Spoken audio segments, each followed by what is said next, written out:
Yo, what's up everybody? Mr. Daily Driver back again with another video. And I know it's been a long time and I just upload a video like once a year and I seem to dip out, but shout out to TK's Garage, and he's provided me the inspiration to give this another shot. So let's talk about driving in the winter, because as you guys can see, it snowed.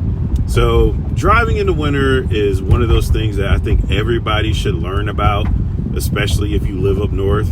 Like if you live down south and you never deal with snow, I get it. But if you live up north, if you live, in the snow belt and all that stuff, you should learn how to drive in the snow. First, number one thing you should always do when driving in the snow or snowy conditions, or even right now where the street's a little bit clear but it's still kind of wet, just drive slower. 99% of the crap you can avoid is simply by driving slower. You're not going to be able to be speed racer and drive all crazy around corners and all that stuff with most of these cars. Most of y'all don't even have snow tires on your car. I don't even have snow tires on my car. So don't be sitting there trying to zoom and drive crazy. Just drive a little bit slower. I would always recommend that if there's any snow on the road, whatever the speed limit is, do like a minimum 5 under the speed limit. So if the speed limit is 35, do 30. If the speed limit is 25, do 20. If you're driving and somebody's behind you and they're mad that you're going a little bit slower because it's snowing outside or the roads are a little bit wet, just let them go around you. Don't sit there and get road rage and all the crazy stuff because you decided you were going to be the one that's being careful. Also, if you have a front wheel drive car, that really helps if you're driving in the snow. If you have a rear wheel drive car, you can still drive in the snow, but you got to be extra careful because when you're driving a rear wheel drive car in the snow, you can fishtail. So, hey, if you don't know what fishtailing is, that's basically where the ass end of your car, just swings out from behind you because the wheels are spinning from behind and those are the ones that are slipping. And so that's pretty much just wherever the wheels are at and they're spinning, that's where the car is going to like drift out and fishtail out at. So, you can drive in the snow with a rear wheel drive car, but like I said, take the same precautions. Also, use your signals, okay? Legit, use your signals whenever you are driving in the winter, okay? If you're going to be going slow, and let's say you're going to be going so ridiculously slow that, people are going to get mad or people are going to get upset, put your warning lights on. Put your warning lights on, get into the right lane, don't be in the left lane going slow, get all the way over to the right lane, and just go slow, okay? It will save you so much headache and so much heartache. It helps you out and it'll help out other people. So definitely have your warning lights on, be in the right lane, and drive slow. Everybody's a happy camper. Also, if you're driving, and let's say you're driving in traffic or you're driving around other people, give yourself maybe about double the space that you would normally give somebody. So if you're driving, let's say on the freeway like I am right now, you see how these cars are coming up? I'm not about to race past these cars. I'm going to take my time and I'm going to give myself some space. Just like you see how he just merged over, I'm going to slow down a little bit because guess what? When it's snowing, when it's raining and all that crazy stuff, not your visibility, but your ability to stop is going to be increased. So normally when it's dry outside, it takes less time for you to stop. When it's wet outside, when it's snowing outside, it's going to take more time for you to stop. So right now with this car that's in front of me, I got maybe about 2 car lengths, and I'm all the way in the right lane, so I don't care. If people want to pass, they can pass, but I am out here being safe. Also, my phone is on the mount. I'm not looking at it right now. I'm actually looking straight forward, but I got the camera recording both. So it's recording me and it's recording what's going on. Also, use your turn signals. Just like that guy, use this turn signal.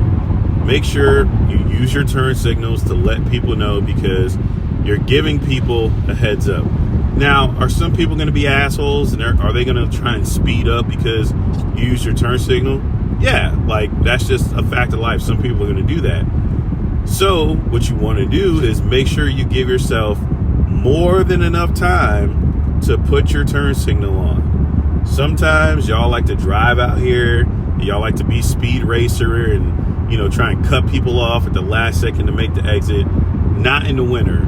Legit, just drive a little bit slower and anticipate stuff a little bit earlier. So if you know you're about to get into the next lane and there's an exit coming up, I would say minimum half a mile out,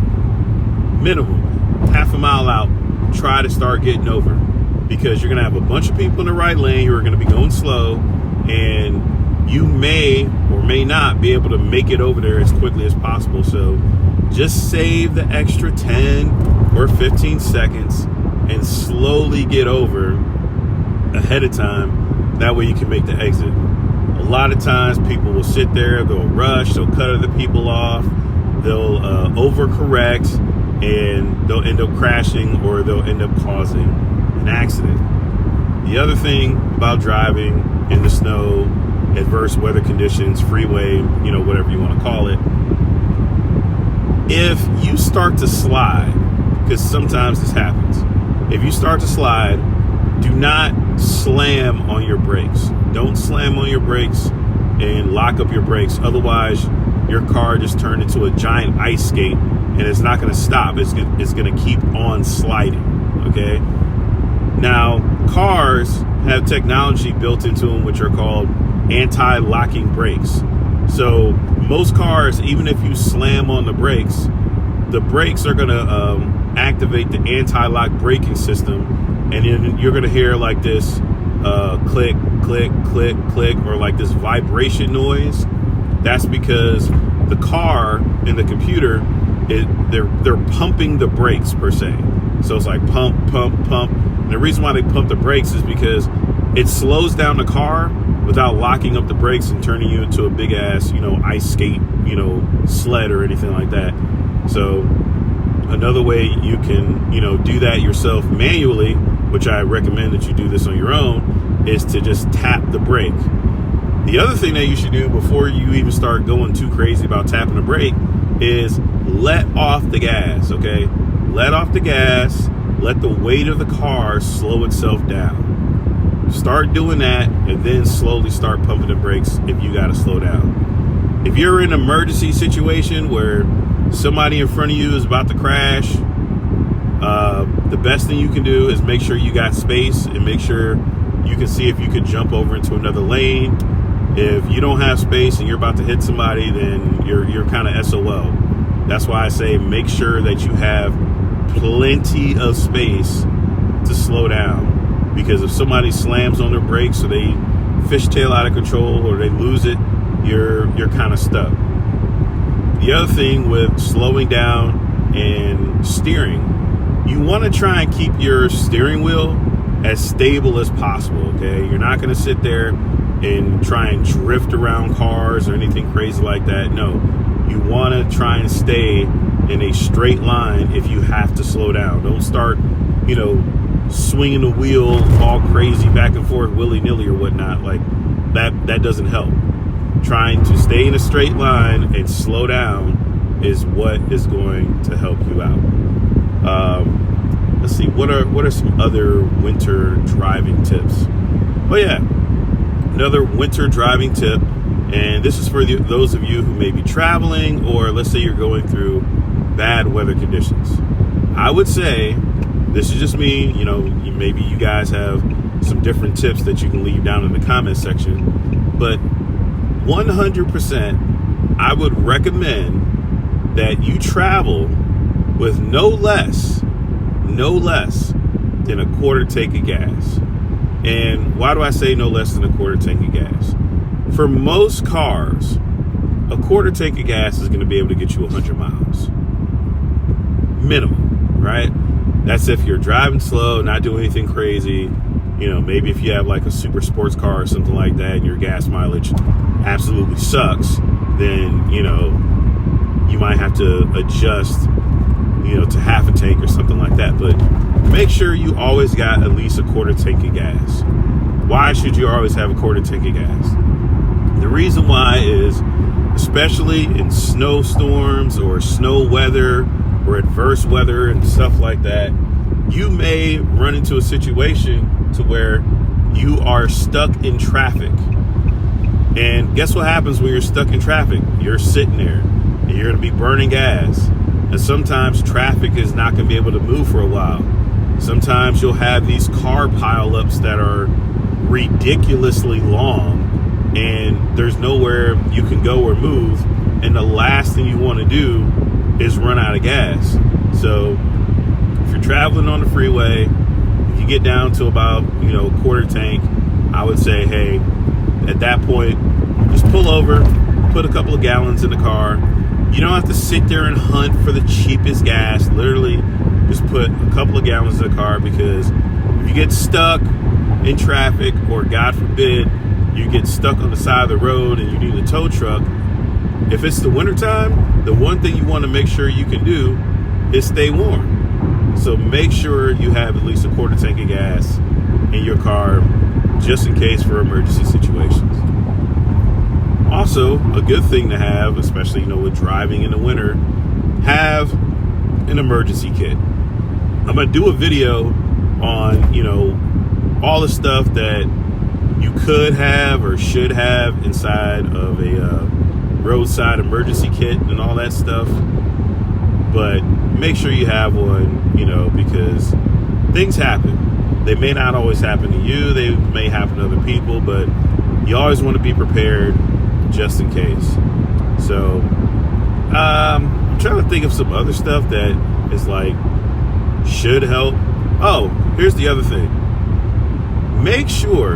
Please make sure you clean the snow off of your car before you leave the house. Now, I've done this in the past. Other people have done this in the past. You come out to your car, you want to be lazy.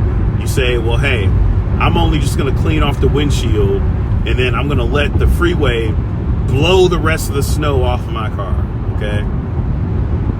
I know it seems like it's a good idea. It's not, okay? You're going to be throwing snow at other people, and then sometimes the snow is going to fall down, and you can't see. So just take an extra 15 to 20 minutes if you need to. Go outside, clean your car off. Clean off your mirrors. Clean off your windshield. Clean off your rear windshield. Clean off the lights. Clean off the tail lights. Make sure you get the snow off of your car before you start driving. It's going to make your life a lot easier. It's going to make other people's lives a lot easier. You're not going to have to worry about stuff, okay? And that's just something you should do. Take the extra time. Speaking of taking up extra time, and I'm taking extra time with this video, but I keep thinking of stuff. Absolutely, give yourself extra time, okay? If it's snowing outside, pretty much anything that you're gonna do, just add on 30 minutes to it. So if you gotta be at work at 8 o'clock and you normally leave the house at 7:30, leave the house at 7 o'clock, okay? You don't have to go inside of your job early, but just make sure you leave early, because what's going to happen, and this pretty much happens without fail, is that people are going to leave at the normal time that they leave at. There's going to be snow on the ground. They're not going to be able to drive as fast. They're going to be in a rush to get to work. And as they're rushing, trying to get to work so they're not being late, they're going to, hit a curb. They're going to hit somebody. They're going to mess their car up because they're driving way too fast. So, yeah, take your time. Anticipate and add more time on the stuff. Just take your time, please. I have seen so many people get into accidents and get messed up because they were trying to rush and trying to do all this crazy stuff in weather that they had, no business doing. Okay. The other thing I would say, and this may apply to you, this may not, is just make sure that you have a charging cable. So I have a charging cable for my phone, and it's plugged into my car. Make sure you charge your phone as you're traveling, okay? You don't want to be stuck in the middle of nowhere with a dead phone, okay? Or you don't want to be stuck on the side of the road with a dead phone. Make sure you have some sort of car charger, whether it's an Apple phone or an Android phone. Make sure it's charged. That way, if you need to call for help, you can call for help. One other thing, and I'll probably say this again in my future video, is carry a little bit of cash on you, okay?